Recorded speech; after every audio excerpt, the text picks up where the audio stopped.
taxa de mortalidade em gestantes com Covid-19 continua crescendo.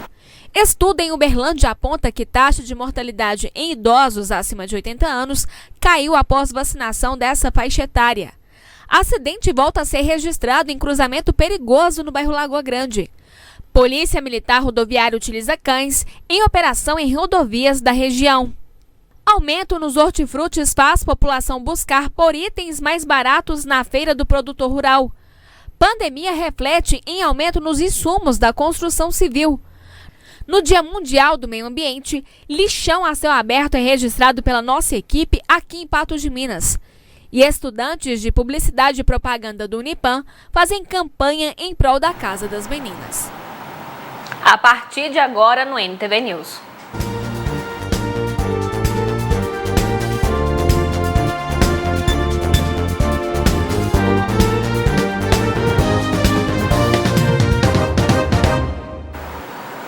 Mais um acidente foi registrado no cruzamento da Avenida Piauí com a Rua Vereador João Pacheco, no bairro Lagoa Grande. Recentemente, um homem morreu após se envolver em uma colisão nesse local. Moradores e comerciantes daquela região pedem providências em relação ao cruzamento. Desta vez, a batida envolveu um Hyundai i30 com placas de Brasília e uma Paraty com placas de Patos de Minas. O motorista do carro preto, um homem de 40 anos, disse que seguia pela Rua Vereador João Pacheco quando o carro prata avançou a parada obrigatória. O condutor ainda tentou frear, mas atingiu a lateral do outro carro, que com impacto parou em cima do canteiro central. Ninguém ficou ferido. O motorista de Brasília, que tem 39 anos, está em Patos de Minas para visitar familiares. Ele estava sozinho no momento do acidente. As batidas neste cruzamento são frequentes. No dia 26 de maio deste ano, um acidente entre uma picape e uma motocicleta deixou uma vítima. O condutor da Saveiro trafegava pela Rua Vereador João Pacheco quando no cruzamento com a Avenida Piauí foi atingido pela moto. Com o impacto, a picape perdeu o controle e bateu em um poste. O motociclista alegou que houve falha nos freios e por isso teria avançado a parada obrigatória. Os ocupantes da moto foram socorridos para o Hospital Regional Antônio Dias, mas o garupa da motocicleta, Rafael Silva Lopes, de 29 anos, não resistiu aos ferimentos e morreu na madrugada do último dia 2. Quem mora e trabalha ali perto dessa região pede providências para o trânsito no local. E um acidente foi registrado ontem no bairro Jardim Panorâmico. O motociclista ficou ferido. O motorista do carro, que estava com reboque, disse que seguia pela Avenida Afonso Queiroz, em que, em certo momento, acionou a seta para fazer uma conversão à direita para entrar na rua Alaor Lino Machado. Ao fazer a manobra, foi atingido pela motocicleta que seguia atrás no mesmo sentido. Já o condutor da motocicleta disse que seguia pela Avenida Afonso Queiroz, sentido a MGC 354, em que, em certo momento, o motorista do carro fez a conversão sem acionar a seta e acabou fechando, vindo a colidir na traseira do carro. Com o impacto, o condutor caiu no chão, sofrendo ferimentos de corte no queixo e no lábio, escoriações na perna direita, no joelho direito e no cotovelo esquerdo. Uma equipe do SAMU esteve no local e socorreu o condutor para a UPA. Com os documentos regulares, os veículos foram liberados para os responsáveis. A Polícia Internacional Interpol prendeu ontem um homem de 49 anos natural de São Gotardo. Ele desembarcou junto com outros 82 deportados no Aeroporto Internacional de Belo Horizonte de um voo que veio dos Estados Unidos da América. Segundo informações da Superintendência Regional da Polícia Federal de Minas Gerais, entre os deportados estava esse homem que era foragido da Justiça Mineira. Contra ele havia um mandado de prisão expedido pela Justiça de São Gotardo pela prática de homicídio qualificado, ocorrido em agosto de 2005. O homicida foi preso pelas autoridades de imigração dos Estados Unidos, país onde estava morando, por haver infringido normas migratórias e pela existência de mandado de busca internacional da Interpol. A Polícia Rodoviária Federal de Leopoldina, em Minas Gerais, apreendeu hoje aproximadamente 500 quilos de pasta base de cocaína e prendeu um homem que fazia o transporte e a escolta da droga. A prisão aconteceu durante uma operação de combate ao crime no quilômetro 768 da BR-116. A apreensão da droga ocorreu após as equipes operacionais receberem informações da área de inteligência da PRF. Durante a abordagem de um cavalo-trator com placas de São Paulo, os policiais localizaram aproximadamente 500 quilos de pasta base da cocaína escondida em um compartimento debaixo da cama de descanso do motorista. Se negociada, a cocaína apreendida poderia render mais de 62 milhões de reais. O caminhoneiro informou que pegou a droga no Mato Grosso e queria levá-la até o Rio de Janeiro. E na nossa região, em meio à grande movimentação de veículos, equipes da Polícia Militar Rodoviária realizaram ontem à noite ações para combater a criminalidade nas rodovias que passam por aqui. Cães farejadores foram utilizados na ação. A Polícia Militar Rodoviária continua com os trabalhos intensos de fiscalização e de verificações na BR-354, que corta a região de Patos de Minas. As fiscalizações, claro, não podem parar. Além de toda a movimentação da polícia com a Operação Corpus Christi, que vai até o domingo, temos aí também a Operação Patium, a operação feita aí pela Polícia Militar Rodoviária, que é a Operação Canis Patium Viarium. Essa operação conta com a participação da ROCA da Polícia Militar para verificar aí os diversos itens em ônibus e vans. Pessoal que viaja aí no feriado prolongado. Nas imagens você pode ver a atuação dos policiais militares com a utilização de cães farejadores, verificando em ônibus, furgões, táxis e veículos de aplicativos de corrida para saber se algum ilícito se encontra no interior desses veículos. Até a tarde deste sábado não foram aí registrados o encontro de drogas ou outros materiais. Mas o fato é que a Polícia Militar Rodoviária está o tempo todo em nossas rodovias, tratando da segurança pública e, claro, verificando todos esses veículos, fazendo a fiscalização para dar um trânsito à segurança que todos os usuários merecem. Odair Cardoso para o jornalismo da NTV. A seguir, você vai ver que movimentação na Feira do Produtor Rural foi registrada nesse sábado. E vai ver que pandemia atinge o mercado da construção civil e que insumos estão mais caros.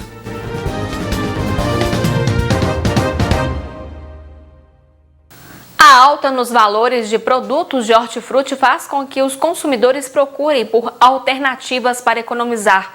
Na Feira do Produtor Rural, os consumidores encontram mais variedade e os preços dos alimentos podem até ser melhores do que nos supermercados.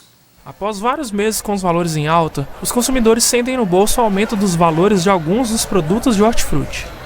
Quem também sofre com a alta são os feirantes, pois o número de vendas diminui significativamente durante esse período. Careceu mais depois da pandemia, Ficou tudo mais caro, as coisas tá bem mais difícil. Não, tá até no preço até bom, mas tem que fazer um preço mais do jeito que o cliente dá para comprar e levar, Tá complicado para todo mundo, As coisas só vai aumentando, aí os clientes também tá mais devagar. As baixas temperaturas resultam na dificuldade de cultivo e o impacto pode ser visto com as hortaliças, que estão custando 4,1% a mais do que no mês anterior. O quiabo, por exemplo, está 62% mais caro. Aqui, por exemplo, agora aqui nessa feira aqui, eu cheguei aqui, vou levando 2 pacotinhos de quiabo por R$5. Se não fosse em outro lugar, seria muito mais caro. E o giló está R$1 ali na outra feira. Se fosse em outro lugar, seria R$5. Então, é um motivo da gente caminhar e vir até aqui para comprar. Uma das alternativas para o consumidor é a Feira do Produtor Rural em Patos de Minas. Além da variedade, os produtos ficam mais baratos do que nos supermercados da cidade. Porque muitas vezes você tem R$2, R$3, mas você olha assim e fala assim, esse aqui não dá uma banana. Você vai no supermercado, não dá, e aqui dá. Muitas coisas ficou mais cara, mas não ficou tanto assim do povo assustar. Porque aí o movimento está quase do mesmo jeito que era antigamente. Quem regula o mercado é a lei da oferta e da procura. Então aqueles produtos que estão mais caros, a gente deve procurar evitar de consumir, de comprar. E comprar os da época, os mais baratos, que os outros vão tender a baixar com o tempo. Existe também casos de pessoas que às vezes aproveitam tudo, mas isso é a minoria. E o primeiro fim de semana de junho no Triângulo Mineiro e Alto Paranaíba deve ser ensolarado em boa parte das horas do dia e sem chuva. A previsão é de temperaturas amenas durante a noite e calor à tarde, algo típico do outono, estação que no Brasil se encerra no dia 20 de junho. Apesar da nebulosidade neste fim de semana, a umidade do ar varia entre 25% e 70%, o que é considerado como estado de atenção.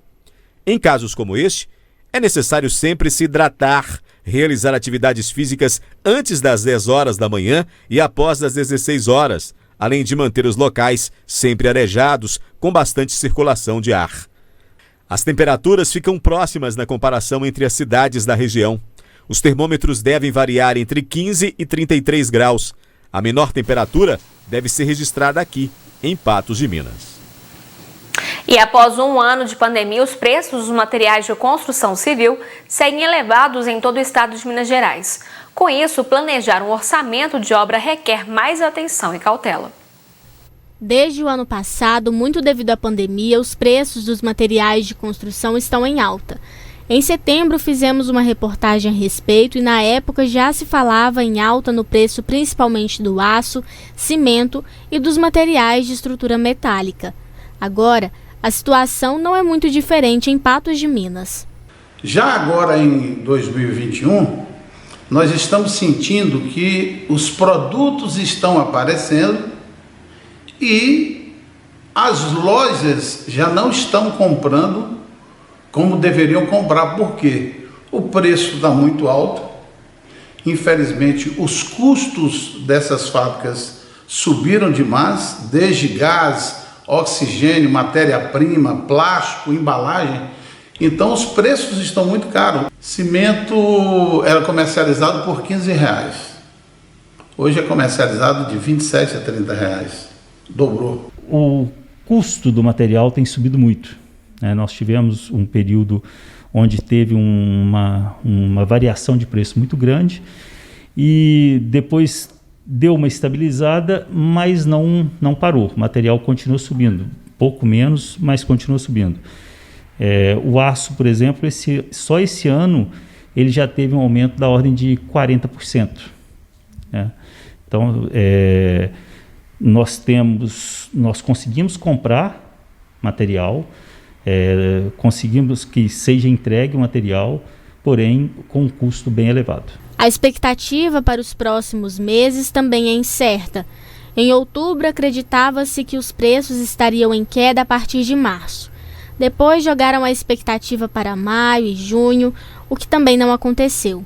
Ainda hoje, a possibilidade de queda nos preços dos materiais de construção segue dividindo opiniões. Eu acredito que no decorrer desse ano, mesmo sabendo que vem eleição pela frente, mesmo sabendo que vai ter algumas facilidades do governo a nível de construção, eu não acredito nessa aceleração de mercado. Eu acredito que vai ser um ano que vai ser um pouco estagnado. Ninguém vai conseguir vender muito, mas não acredito também que as vendas caiam igual caiu no ano de 2020. Essa situação é muito instável. Todo dia você recebe anúncio, vai subir material, vai ter aumento a partir principalmente virada de mês, que foi agora, né? Vai ter aumento de material. Esse mês não teve, tá? Mas a incerteza é muito grande. Com isso, os impactos atingem a todos os setores envolvidos na construção civil, principalmente no planejamento e orçamento da obra. Já em relação ao custo da mão de obra, o cenário atual é de estabilidade. Isso provoca uma dificuldade na apresentação de orçamentos, né? Porque você não sabe, você dá um orçamento hoje e não sabe o que vai acontecer amanhã. Em relação ao custo de mão de obra, nós temos uma estabilização, até mesmo porque nós temos uma convenção, né? Que tem valor da construção civil.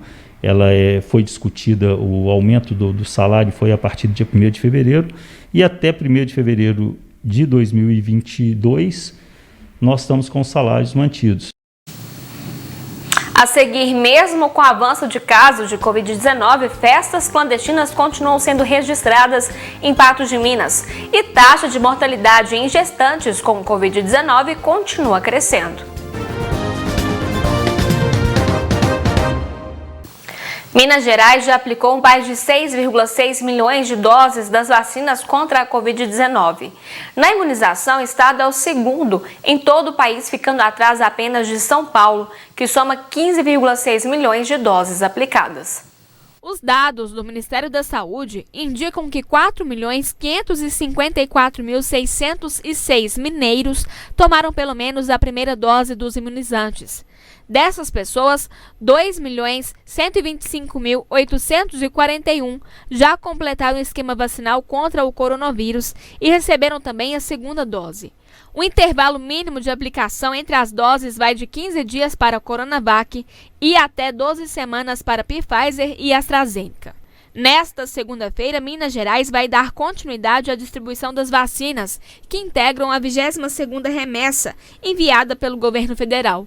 O lote dessa remessa tem ao todo 650.510 doses, sendo 588.500 da AstraZeneca e outras 62.010 doses da Pfizer.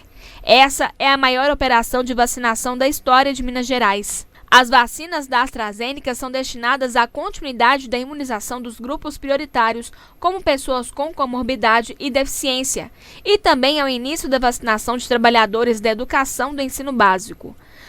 Já as doses da Pfizer vão para trabalhadores do transporte aéreo, gestantes e mulheres que acabaram de dar à luz com algum acometimento na saúde, pessoas com deficiência permanente e com comorbidades. E a vacinação contra a Covid-19 levou à queda de mortalidade da população mais idosa em Uberlândia. A informação foi divulgada ontem com base nos dados do monitoramento realizado pelo governo municipal. De acordo com o município, em janeiro de 2021, os óbitos de pessoas de 80 a 89 anos representavam 16,67% do total.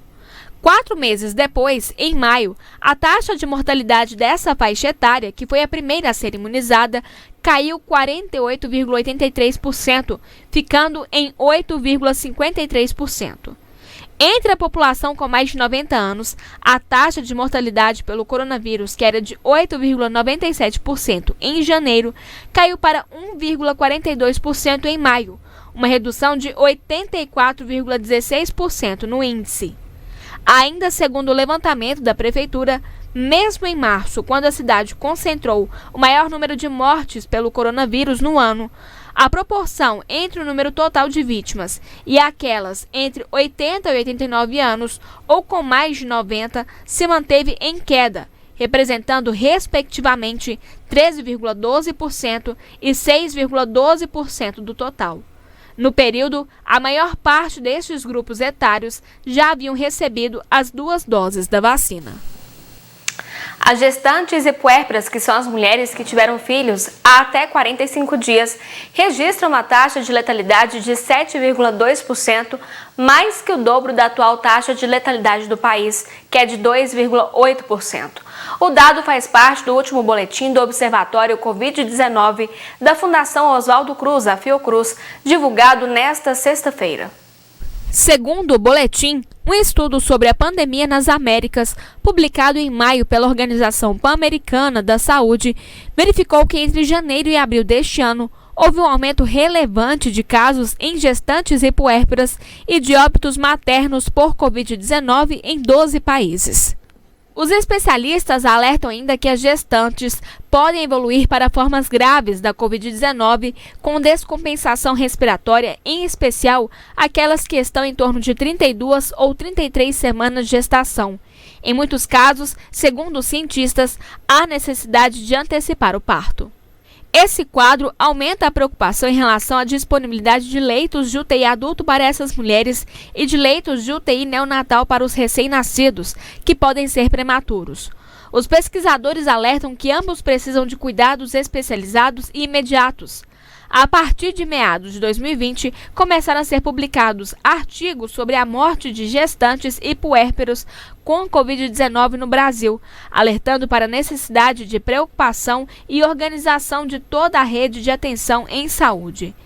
De acordo com o Observatório Obstétrico Brasileiro Covid-19, os óbitos maternos em 2021 superaram o número notificado em 2020. No ano de 2020, foram 544 óbitos em gestantes e puérperas por Covid-19, com média semanal de 12,1 óbitos, considerando que a pandemia se estendeu por 45 semanas epidemiológicas nesse ano. Até 26 de maio de 2021, transcorridas 20 semanas epidemiológicas, foram registrados 911 óbitos, com média semanal de 47,9 óbitos. O Brasil registra 16.841.954 casos confirmados de Covid-19 e 470.968 óbitos. Em Minas Gerais, são 1.616.876 casos e 41.479 mortes. Em Patos de Minas, mesmo com o aumento constante de casos, totalizando 14.174 e 461 óbitos, além de mais de 150% de ocupação de leitos clínicos e quase 90% de ocupação de leitos de UTI destinados a tratamento de Covid-19, constantemente festas com aglomerações em meio à pandemia vêm sendo flagradas aqui na cidade. Ontem à noite, a Polícia Militar flagrou pelo menos 4 eventos irregulares. Noite de sexta-feira, pelo menos 4 festas em Patos de Minas tiveram que ser interrompidas. Aglomeração, o local que não respeitava, aí esses eventos não respeitavam o distanciamento, o pessoal sem máscara. Enfim, não tinha ali realmente o cumprimento de nenhum protocolo para que as pessoas estivessem em um evento. Número de pessoas acima do permitido. Em uma delas, a Polícia Militar flagrou 200 pessoas. Veja bem, 200 pessoas em um desses eventos. Era uma festa de aniversário e o aniversariante disse para a Polícia Militar que era realmente um evento para poucos amigos. Mas de repente começou a chegar gente e aí começou a cobrar ingresso para poder as pessoas terem acesso à bebida e também à alimentação. A polícia ouviu esse relato, fez o registro e olha só, algumas pessoas disseram que estavam em outra festa e que foram para lá, para esse aniversário, porque a outra festa tinha sido interrompida pela fiscalização. Repare bem na insistência de quem quer se aglomerar diante de mais de 400 mortos pela Covid-19 em Patos de Minas. O coronavírus matou mais de 460 pessoas em Patos de Minas e tem muita gente que ainda ignora esses riscos de aglomerações. Para se ter uma ideia, então, como eu disse, 4 eventos foram paralisados nesse fim de semana por causa de aglomerações e a fiscalização continua de olho nesse fim de semana em toda essa movimentação clandestina que continua ocorrendo em Patos de Minas, infelizmente. Odair Cardoso para o jornalismo da NTV. A seguir, hoje se comemora o Dia Mundial do Meio Ambiente, mas nessa data nossa equipe registrou lixão a céu aberto aqui na cidade.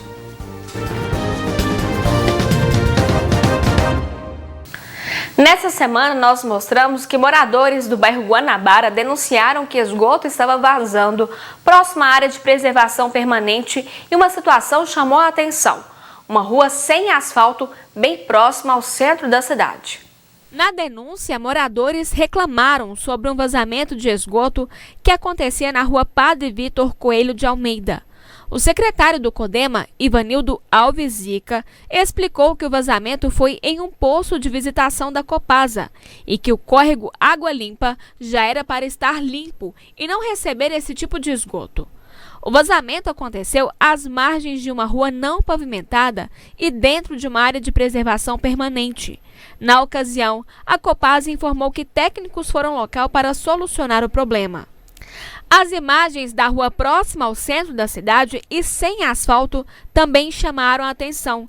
E ao ser questionada, a Prefeitura de Patos de Minas informou que essa é uma via pública classificada como via sanitária. Ela está dentro do projeto de canalização do córrego Água Limpa, o Lagoinha. E explicou que se a pavimentação for feita antes da canalização, que é o sistema de drenagem, corre-se o risco do assoreamento do talude atingir a via. São necessários recursos específicos para a obra de drenagem e pavimentação. A Prefeitura ainda informou que já possui os projetos e que está buscando recursos junto aos órgãos do Estado e da União para realizá-los. E a Polícia Militar está à procura de um homem que colocou fogo em um container de coleta seletiva aqui em Patos de Minas. A ação, que aconteceu na última quinta-feira, foi flagrada por câmeras de segurança e o homem já foi identificado. O ato de vandalismo aconteceu na Rua Maranhão, no bairro Cônego Getúlio. A imagem mostra o homem se aproximando e colocando fogo no lixo. Rapidamente, as chamas se alastram e destroem o container de plástico. Depois, o homem sai tranquilamente pela rua e não é mais localizado. Um problema que se repete em Patos de Minas. O descarte incorreto de lixo continua sendo registrado em diversos locais. Estamos produzindo cada vez mais lixo. Estudo realizado pela Associação Brasileira de Empresas de Limpeza Pública mostra que em 2020 o brasileiro conseguiu produzir 1,52 milhão de toneladas de resíduos sólidos urbanos por semana. E o descarte irregular só aumenta o problema da poluição. Em Patos de Minas, frequentemente o jornalismo da NTV vem registrando situações como esta, que aparecem nas imagens em diversos pontos da cidade. É que, obviamente, esse não é o espaço para que esse lixo seja deixado. Nós temos aqui, por exemplo, o cinegrafista vai mostrar, uma grande quantidade de sacolas plásticas, vidro, também nós temos aqui restos de materiais de construção, partes de eletrodomésticos, muita coisa jogada aqui indiscriminadamente, madeira, restos de materiais que antes já foram, algum dia, móveis de residências e que agora estão aqui espalhados, sujando toda esta área. O que ocorre? Em algum momento, alguém colocou uma sacola, 2 sacolas, 3 sacolas e virou tudo isso. Um amontoado de lixo, de detritos, que acaba complicando a situação, infiltrando no solo e, lógico, provocando essa sujeira toda, incomodando muito para quem mora na região, tanto para quem passa por aqui sempre e se depara com toda essa sujeira. O mau cheiro, provavelmente originado do descarte de animais, toma conta do local, que vai se transformando rapidamente em um lixão a céu aberto. Além disso, não é preciso procurar muito para se deparar com materiais que podem acumular água e gerar criadouros do mosquito da dengue e outros insetos. Transtornos que precisam ser eliminados o quanto antes. Este local fica entre a Ponte do Arco e uma fábrica de rações localizada bem próximo aqui deste trevo, dessa rotatória de onde a gente fala, onde a gente vê mostrar essa situação. A todo momento, quando se passa por aqui, o amontoado de lixo está maior.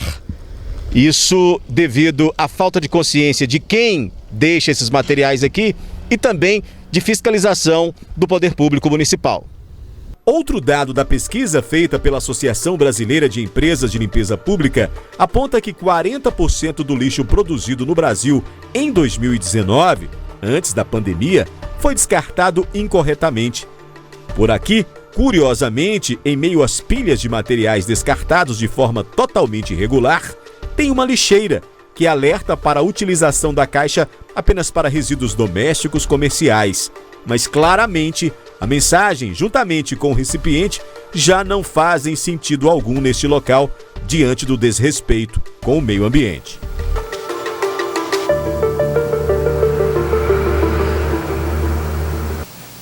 Pois é, e essa situação foi flagrada hoje pela nossa equipe justamente no dia 5 de junho, hoje sábado, onde é celebrado o Dia Mundial do Meio Ambiente. A data, instituída pela ONU em 1972, busca alertar as pessoas sobre a importância da preservação ambiental. A biodiversidade e a beleza dos recursos naturais do Cerrado são motivos para comemoração. Porém, o Dia Mundial do Meio Ambiente também é um chamado para a preservação e a conscientização de problemas ecológicos. 5 de junho é uma data festiva para o meio ambiente. Muitas atividades iniciam no dia 5 de junho ou finalizam no dia 5 de junho. Todo o país, em todo o mundo, né, é feito uma atividade. E mais do que nunca, né, no momento que nós estamos vivendo de pandemia, dessa necessidade de estar presente junto à natureza, e muitas vezes nós somos impedidos por questão da vigilância sanitária, da Secretaria de Saúde, em função dos protocolos, faz necessário ressaltar que o ambiente ele é 365 dias no ano, ele não é uma data só. Um dos principais pontos turísticos ambientais de Patos de Minas é o Parque Municipal do Mocambo, que conta com extensa área verde e até mesmo um lago artificial abastecido por uma nascente que brota no local. Alimentar os peixes, brincar, ver os patos se estiverem aqui e também ver a cachoeira dos peixes ali. Também eu gosto de passear com minha família aqui. Tem muito ar, assim, é bom de respirar. E também é bom para correr, tipo assim, nessa época assim de corona, dessa pandemia, tá sendo até bom pra gente sair de casa de vez em quando, assim, dar uma passeada. Hoje é um dia muito especial, porque apesar de ser nascida em Patos, eu moro fora da cidade há muito tempo e hoje eu tive o privilégio de estar visitando Mocambo, um espaço muito bem cuidado, onde a natureza é presente, as árvores são muito consolidadas, o parque está lindo, então é um orgulho para a cidade de Patos de Minas ter um espaço tão bem cuidado, com a natureza tão linda, para a gente poder trazer nossas crianças, poder respirar um ar puro e brincar um pouco com elas e ter esse contato com a natureza. Então é um privilégio para nós ter esse espaço na nossa cidade.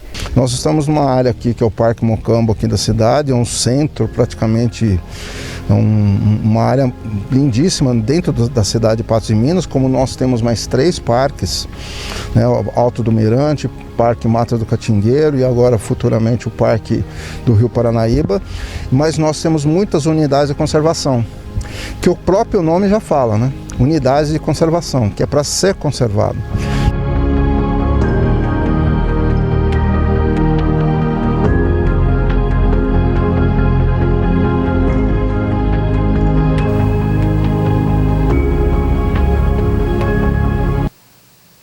A seguir, estudantes do Unipam realizam semana solidária em prol da Casa das Meninas.